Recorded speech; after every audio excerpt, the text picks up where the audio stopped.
So now, kind of rewinding for people who don't know what trolling and social VR is, how would you describe it?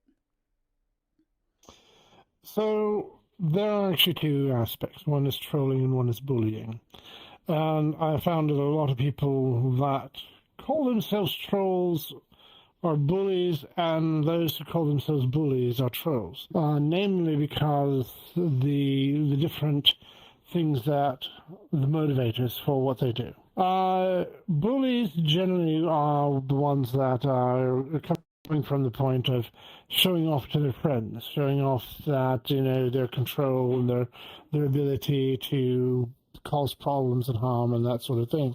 It is a social level interaction in which they are basically making videos and things like that to try and show off as to, look at me, somebody love me, kind of sort of thing. And trolls are a different animal altogether. Trolls demonstrate themselves to be malevolent, and they are often have been cited in research papers as to having some major flaws in their psyche, and there's something called the Dark Tetrad, which includes Machiavellianism, sadism, narcissism, and they often try and find different ways to justify their actions. Some of them attempt to try to justify their actions through, well, if they're so soft and they're, unable to cope with a game or whatever, then, just, I'm teaching them to be toughened up and all this, that, and the other.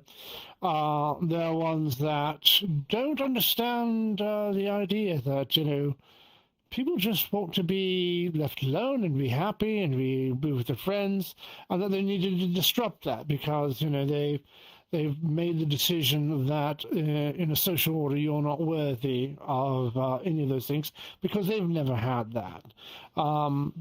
So there are some that are very destructive. They go out of their way to hurt and harm people.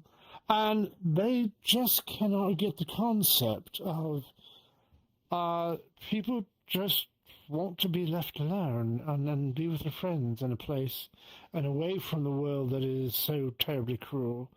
But the trolls need to bring it in as because they feel it's a necessity, because this is not a real world, and the real world has cruelty, and they're going to be the purveyors of that cruelty.